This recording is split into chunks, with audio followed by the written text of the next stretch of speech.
We are live. Hey, good evening, everybody. Come on in.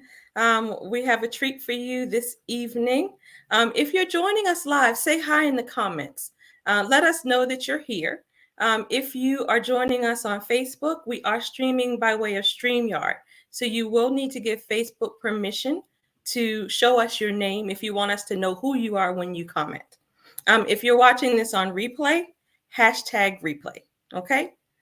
So let's get started. So tonight we have with us Dr. Tawanna Gilliard, who is, Hello. hi, Dr. Gilliard, Hi. who is a dear friend of mine. And I'm going to read her bio so I can introduce her to the rest of you. So Dr. Tawanna O. Gilliard is a board certified obstetrician gynecologist and founder of Cornerstone of Wellness, LLC. Dr. Gilliard's heart's desire is to guide women on the journey of finding balance in life, obtaining optimal mental health, and financial security. She believes women are the cornerstones, the strong stone for our families and our society. Her passion is to provide a space of support and encouragement to women, especially African American women, who seek a more balanced life and who are ready to put value in self care and healing. Welcome, Dr. Gilliard. Thank you. Thank you. I love it. I don't have to say much. You just read it Right. back. So now they know all about you. So tell me, your business is Cornerstone of Wellness. Tell me about Cornerstone. Well, cornerstone has been a word that has resonated with me for as long as I can remember.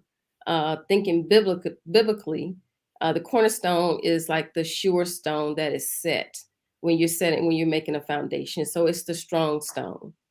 And what touches me is when the Bible talks about how even the stones that have been, dismissed or thrown away, God can change you into that strong stone and you can be used. For me, I'm a very visual person. So I'm looking at women when we are not at our optimal level, when we are not pouring into ourselves, when we are stressed and so much is on us, we are fractured, right? So if you think about the cornerstone being fractured, how can your foundation be solid? That's your family, that's your workplace, that's even the world, because we run the world, Yes, we do. girl. So my purpose is to speak from a place of my pain points that I have survived in my life. Unfortunately, it's a lot, but fortunately, hopefully, it can help others. I've Sure. gone through a lot in my lifetime, and a lot of it can be centered around stress and what it did to my body. I have ulcerative colitis. I lost my colon to that. Just going back to medical school with the financial debt, not really understanding about wellness and self care. Also, not really looking at myself as a priority. It seems that we walk around with this S on our chest, like we can do it all. You may can, but who's gonna suffer in the end behind it? So Yes. I just really believe in the team approach. I'm very transparent about the things I've survived because I feel like my trials and tribulations are my testimonies and my triumphs. And I want people to overcome through hopefully listening to my stories. So I'm available through speaking. If you have a wellness retreat, or even if you are part of a residency program and you need someone to come and talk with the residents or nursing program, whatever type of schooling, to talk about, the financial path, about self-care, about mental health, I'm your girl. Okay. So now you say that you didn't make self care a priority earlier in life. At what point did you kind of have a revelation that it was necessary to make self care a priority to begin to take care of yourself? Well, I would tell you it was kind of an evolution of things, right? I grew up watching strong Black women, and I don't know about your household, but I never saw my grandmother rest. The only time I ever saw her really asleep is if I happened to go in the house and she was still asleep, hadn't awakened. But most times it was her slumped over in her chair by the little heater at the end of the day, where she just has fallen asleep from exhaustion. always working, always cooking, always pouring into others. I saw my mom do the same thing. So that was my point of reference. I thought that was the way we are supposed to live. Like, I'm strong, I can do this. So I didn't really start looking at self care until I got older. Probably once I became like an attending and start seeing other people talking about, oh, I'm gonna go get a massage, I'm gonna do this, and I'd be like, oh, okay. So maybe I need to try some of these things. But I didn't really start making it a priority until after I almost died from ulcerative colitis and losing my colon. And I saw my life truly flashing before me. And I knew I had to do something different to change how the outcome was going to be in the long run. So really leading up to it, because I was trying to do things to save my colon, doing all the things to try to do it. But at that point, it was too late. But really, I would say 46, 47. I'm 50 now. So later on in life, did I start making myself a priority. Okay. So now you have a pretty unique journey. I know, you talk about the ulcerative colitis, and you also tie into the stress of financial strain. I know that you've overcome a lot in that area. Can you talk to us about that a little? Oh, I can. One of the things is, once again, you have to go back to your point of reference. Now, Sure. I come from a family where my grandfather was a very strong man, came from very humble beginnings, built his own house, and he didn't have much, but education was a priority.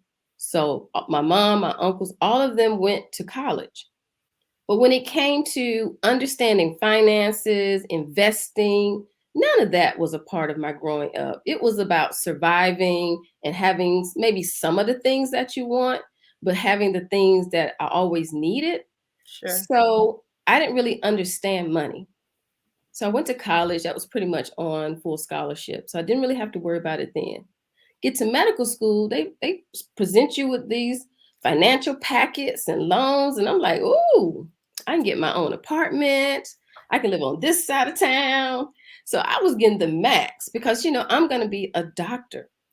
So I didn't understand why some of the other students were sharing these houses and rooming and all this sort of stuff. I'm like, why are they living like that? Because they had a different point of reference. Their Yeah. parents had already gone through that. So it's like, no, we're not going to get caught up in all of this debt. This is what you're going to do.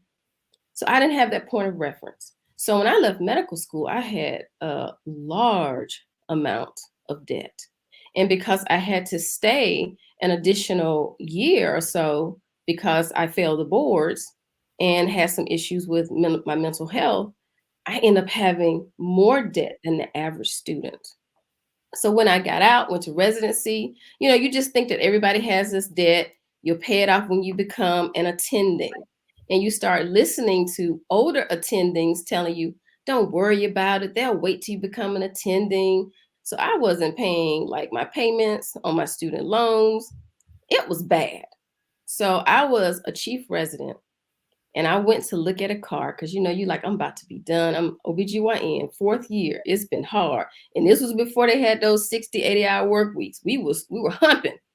So I went to look at this Cadillac and the guy went and pulled my credit. Now, when I got there, my credit was like in the high 700s. The guy came back and he was white as a sheet. And this is an African American man. And he said, do you know what your credit score is? I was like, it's in the 700s. He was like, no. He showed me the paper. My credit score was a 380. Wow. I didn't even know that existed. Me neither. I almost passed out. I was sitting in the car. I almost passed out. I remember driving back to the hospital shaking, and I start pulling up all of my stuff, trying to figure out what happened. Well, I had pretty much started to default on like getting to the point where all of my student loans were past due. And I was getting ready to graduate in maybe like 6 months. So I'm thinking they're going to wait till I get the attending salary to start making these payments. Sure. No, So that wasn't my reality. So tell me, how did that make you feel? I know it was a shock to you because you thought your credit score was one thing and you found it was something else. But psychologically and emotionally, how did that impact you?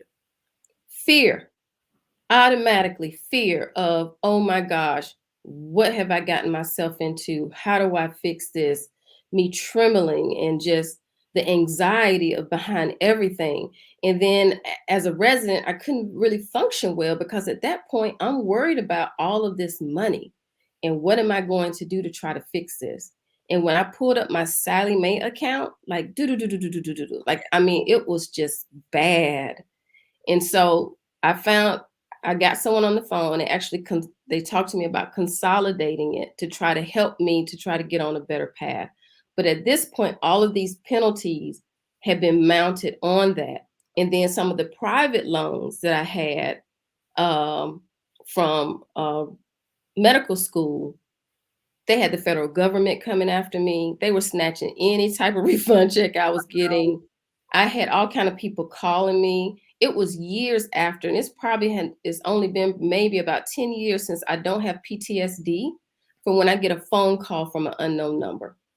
That's how bad it was. Like every time I would see a number that I didn't recognize, my heart rate would just increase. That's not the way you want to live in that stressful environment. Sure. So I just had to start doing what I could possibly do. But at that point, I had over like $400,000 of student loan debt with all the So penalties. so let's just stop for 1 minute, so I understand your situation was a little unique in that you were given bad advice, that you were told to wait until you had the quote unquote attending salary to begin to pay the student loans, or kind of even to ignore them a bit, um, Right. leading up into it. But I think the reality is that a lot of people don't understand is that even for people who did not ignore the loans, often Right. you're saddled with debt years and years and years, for years to come, because there's so much interest, all that interest compounds, and nobody explains that on the front end. When you're borrowing Right. all that money in medical school, no one says, okay, you're going to need to have this kind of salary to be able to pay this off in this amount of time. No one Right. ever says that. So it's No. almost like you end up in this indentured servitude, to the student loan folks, right? Right. I totally agree. Most people do it the right way. They pay their payments, and then we fall into doing the deferment, which is really not your friend, but sometimes you need that because of the salaries that you're making. But while your student loans are being deferred, they're still just making money, money. That compound interest is a beast. It can be your friend or your foe. With student loan debt, it is definitely your foe. So, yes, it's still the amount of overwhelming debt that especially physicians are coming out with is just unrealistic. When you're talking about you want people to go into primary care fields to help, underserved areas, they can barely make it. Half of their check is going to paying Sally or whoever else is out there now, And the paying other that half money goes back. to Uncle Sam, right? And the other half Because you goes were to too Uncle big for that. Sam. Let's not forget him. You're right. It's just a really unrealistic way of life. You go into this wanting to help people, and you spend so much of your life and time um, preparing to get to this position to realize that it feels like a trap. I Yeah. mean, I think about like you have like it almost feels like like you got a loose on your neck of like I can't make decisions based off what my heart wants. Right. I'm having to make decisions off of this debt. And I made some poor decisions as far as career choices, where I went, because I was always trying to think of how can I make enough to pay this debt back. So tell me, how did you break this cycle? How did you get to a better place? Because you say, you had found out about this debt. You made career choices based on the debt, and I agree. I once had the mindset that I was going to have to doctor a particular way for pretty much the rest of my life because there was no other way that I was going to be able to afford to pay these loans. And that in and of itself is a form of a prison, if you will. Yes. How did you manage to break that cycle? What changed? And then tell us how you got on a different path. Well, I was an attending, and I was in Georgia at that time. That's the state that I'm originally from. I was working in a small town area. And before then, I had been trying to work on things myself, trying to clean my credit up, get stuff pulled off, because when all of them come after you, it is so much, and it is so much work to try to get that off of your credit. So I was just trying to make the payments I could make and then sending additional when I could, and it was just becoming so overwhelming as to what do I do, what life choices I make, where do I stand? So during that time, I realized that I needed help. And I prayed to God, but you're so embarrassed about where you are. It is so embarrassing. Like, I am this smart and I am struggling with this. I need help.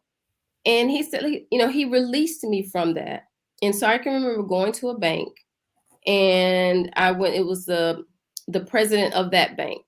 And I went in with my stuff, and I can remember my hands shaking because it was a small town. It's like, okay, I'm about to tell this lady my business, but I need help. And I told her my story, that I needed help. Did she know someone who could help me? And she pulled out a card out of her desk of someone who did like credit repair and helping with the finances. She also at that time gave me a card of someone who worked in the branch to help me with investing, because I didn't really understand any of that at all. So one out of the two were good choices.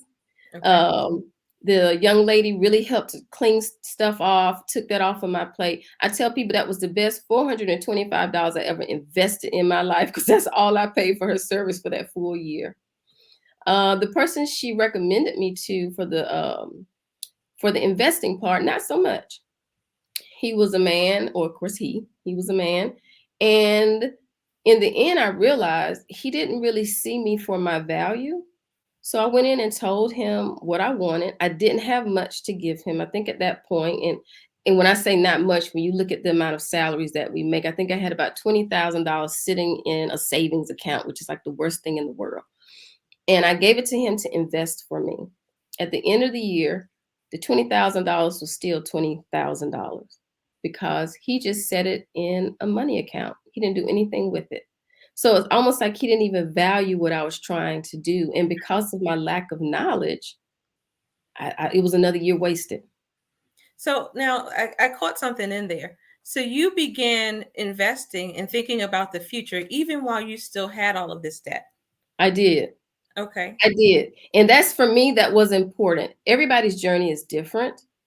But even if I couldn't do a lot, I still did something. Yes. And I tell people it's so important.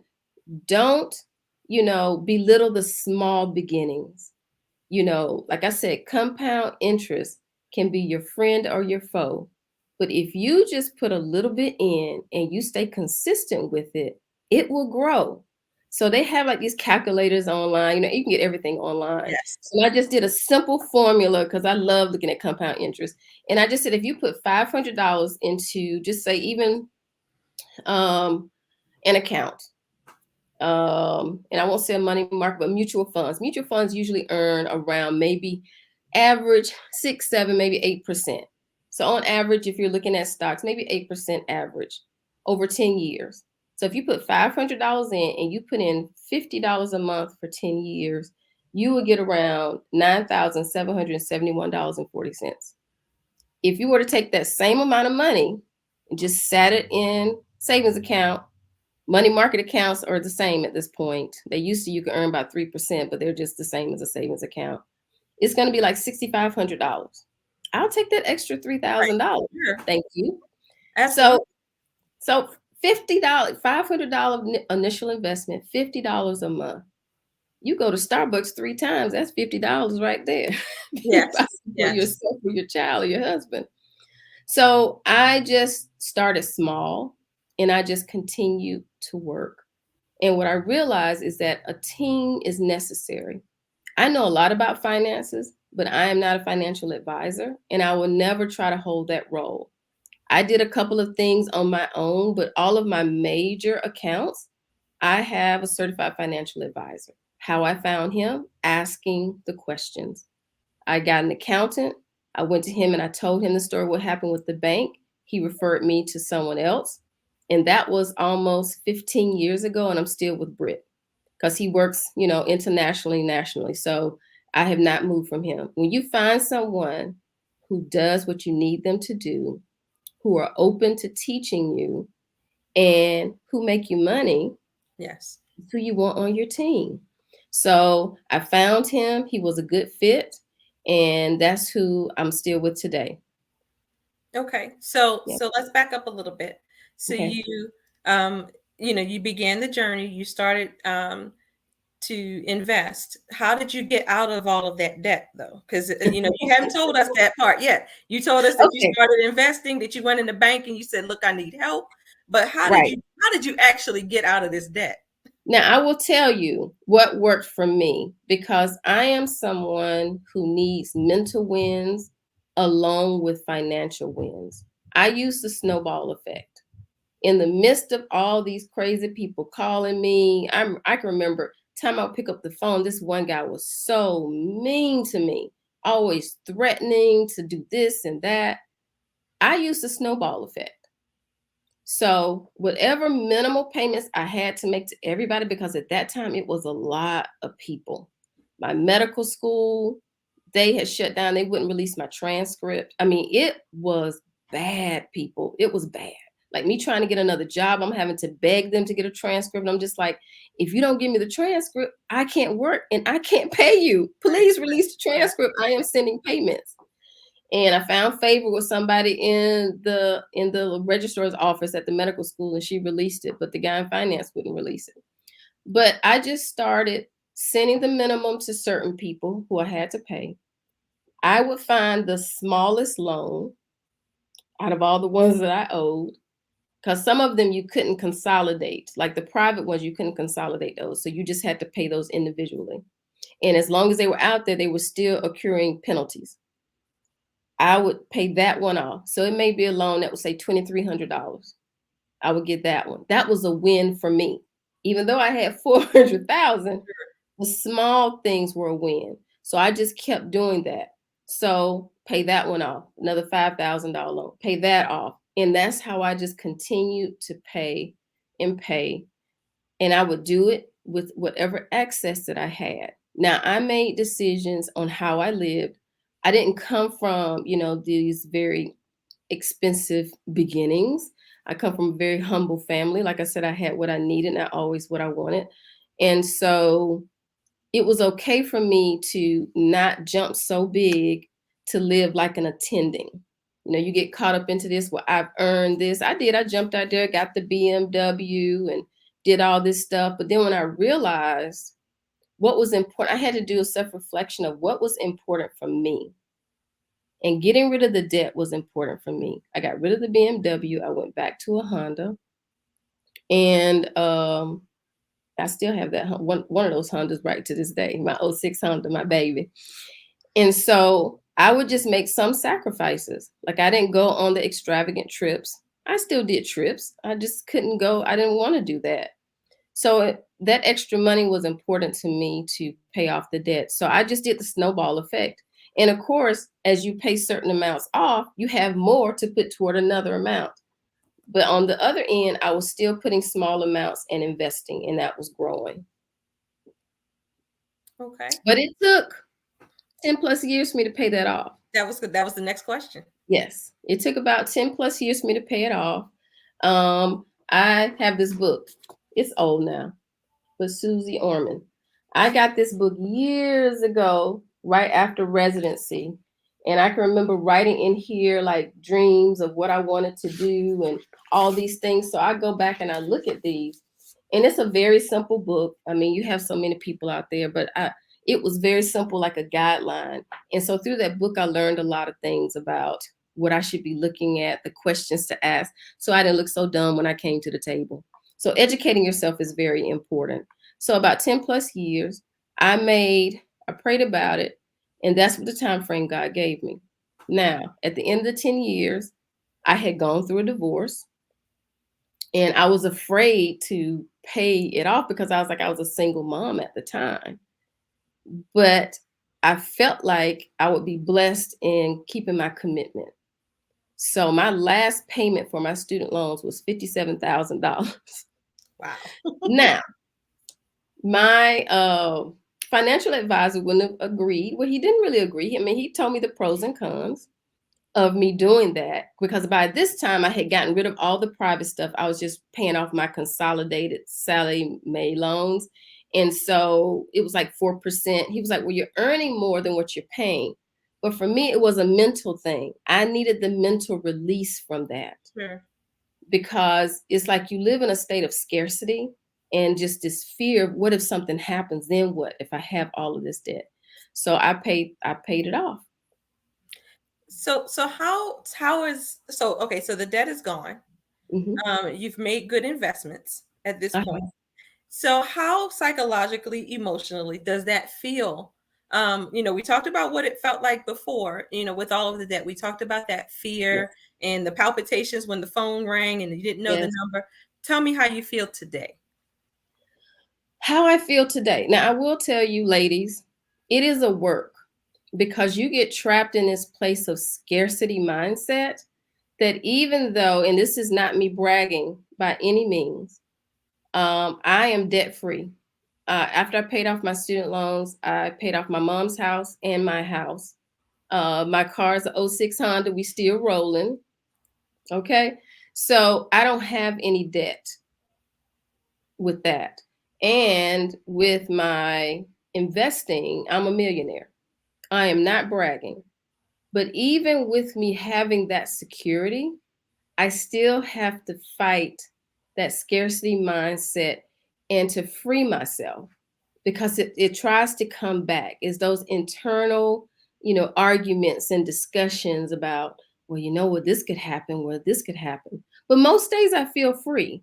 But even after I became debt free, and I was 47, 48, it still took almost a year for me to really embrace that's where I was.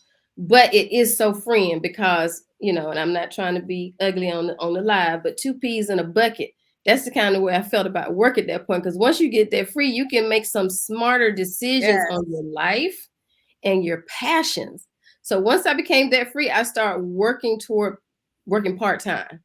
I've been non-clinical since 2018. The last shift I worked was December 16th of 2018. I had to come out because of my ulcerative colitis, and I didn't go back.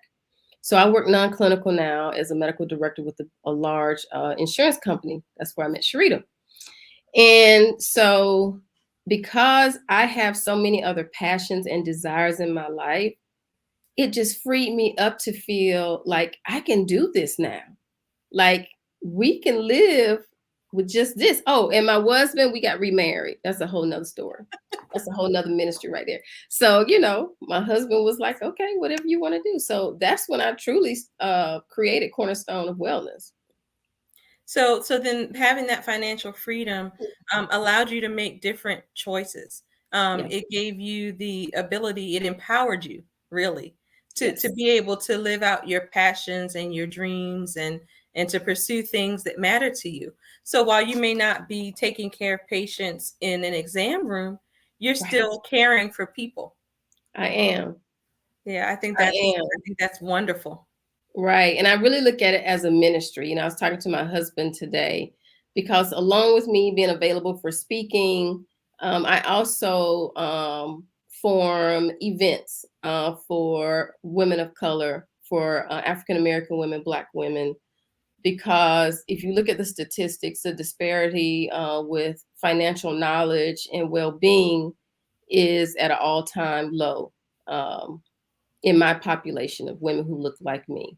So I create spaces to really introduce women to wellness and to give education, because all of the diseases that we suffer from are from inflammation. And Yes. what increases inflammation? Stress. Stress. So we have to learn how to balance ourselves to get in a better place so we can be healthier. Like, I have a 10-year-old. I'm 50 with a 10-year-old. I got to be here for this baby. But I Yeah. most of all, I want to be here for me, because I deserve this life. So, see, I've gotten all off topic. What did you ask me again? I don't even remember. Okay, Look, we're but both in the same I'm boat. just going to say that it is just important. And so I create the events. So I have one in Charleston. I already cleared this with Sharita beforehand. Yes, yes. And I call them Yes. Mocha Tell us Sisters about. Revival. Yeah. Yeah, the Mocha Sister Revival I'm doing on November 5th here in the Charleston area. So 1 day retreat. And I have expert speakers coming like Dr. Toomer, Dr. McDonald. I have a well-known international organizer, Nikki Boyd, who will be coming to talk to us about organization, because if that's not a stress, Lord, yes, Yeah. it is. So talking to us about that. So, and we'll be doing mini spa treatments. You see the hand, y'all, that's my daughter trying to close my office back, so forgive me. Mini spa treatments, because you'd be surprised at how many women have never gotten a facial. My mom being one of them, because she won't do it. Yeah. Her first manicure, pedicure is me introducing her to that. Because she just never poured into herself. So I'm doing that. And I'm also doing another 5 night, a 6 day, 5 night retreat. This time we're going international. This year we went to Marival and I co-facilitated a retreat there, and it was life-changing. It So was. we're I going was to there. I was there. It yes, was you were gorgeous. there. And we're going to St. Lucia next June for 6 days, 5 nights, and really just a time for us to make ourselves a priority to fill up our cups, because I truly believe in the saucer ministry. Truly believe you cannot function from an empty cup. You Yes. need to function from the overflow. Whatever I'm giving to anyone else should be my overflow, not my last. Yes. So tell us, how do we find you? So, we have people that want to come to your events. We want to get to know you more. We want to follow your journey. We want to hear you speak more. How do we get in touch with you? Well, Cornerstone of Wellness is a baby, but she's growing fast. I got on Similac and got it. She's good. She's growing fast. But yes, you can go to my website, cornerstoneofwellness.com. I also have a YouTube channel called On the Other Side of Greatness, but you can put in, Dr. Tawanna MD, and it'll pull that up. You can see some of the videos. My events are on the website. If you're friends with me on Facebook, you know that I post a lot in TikTok and Instagram. I'm trying to get better with LinkedIn and then Facebook. Always just trying to pour into people, because I can speak to any audience, because we all struggle. Yes. We all have things that we're overcoming. And I just truly want everyone to be the best self that they can be. And if there's anything I can help with, getting more in detail with finances, and what you can do, certain names of people that you can reach out to, because like I said, I'm not going to be your financial advisor, but I can give you a good one. We can do that. Well, this has been really, really inspirational. You gave us a lot of good nuggets. You saw me over here looking down. I was just kind of making notes, like how, to kind of follow the breadcrumbs of this journey. And Yeah. so, I'm just going to recap real quick for everybody. So it started with knowledge. In the beginning, you talked about how you didn't know what your status was. And a lot of times we do that, especially where finances are concerned. We just kind of bury our heads in the sand and don't know what's going on. So it's important that we know our status. And then when we recognize that we need help, and that's a hard thing for us, Yes. type A high powered women to say, Yes. I can't do this by myself, because we, like you talked about the superwoman, we think we can do it all. Yes. But to be able, that's actually, I think a superpower, to be able to say, I need help. Yes. And then the consistency, that the game is won in the little things It that are done is. well consistently, so not so much a great big payment all the time, but just the chipping away at it little by little. And then the team approach, again recognizing that help is necessary, and then setting your priorities, because there's an idea that people have about you, and then there's the idea that you have about yourself. And so, especially doctors, people think things. When they hear doctor, they think things. When they hear six-figure salary, they think things. And sometimes it makes us feel like we're supposed to live up to their expectations, even if that's not really feasible. So yeah, especially like, what you talked about as far as how you prioritize your spending, and Yes, you made things work for you, and that you didn't completely, um, what am I trying to say? That you didn't neglect yourself. That it right. wasn't that you paid everything at the expense of trips and at the expense of having nice things for yourself, but you set your priorities. I did. And my mom has this saying of, if you keep chopping at a tree, it's bound to fall. And Yes. you just have to believe that every chop you make is making a difference. Don't give up on yourself. Breathe. Breathing is so just it's just so helpful. It fires up our parasympathetics. When you get to like feeling overwhelmed about the large picture, bring yourself back down to the smaller goals. And soon enough, the tree will fall.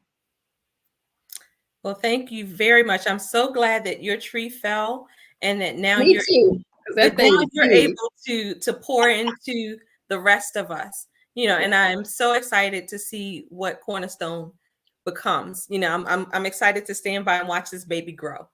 Thank you. So proud auntie over here. Thank you so much. I know. When you gonna come pick her up? So, if you guys have questions for Dr. Tawanna, please, post your questions in the comments. She said Cornerstone of Wellness LLC. She also has the YouTube channel. But reach out to her if you need her for your speaking event. If you just want to, say, hey, thanks for the word of encouragement. Just anything, feel free to reach out to her. But I think Definitely. that kind of concludes us for this evening. Next week, our guest is going to be Dr. Cindy Corey of Dr. Cindy in the Kitchen. And no, I'm sorry, Dr. Cindy's Recipes, I think it is. I have it a little bit wrong, but she's going to actually be doing a cooking demonstration for us next week. So don't miss that one. But thank you guys for tuning in. And thank you, Dr. Tawanna. It is always a pleasure. And Thank we you for will inviting me. I hope it was helpful. it was very helpful. Very helpful. Thank you. We'll see you all next week. Take care. See you on the other side of greatness. Good night, guys. Bye-bye.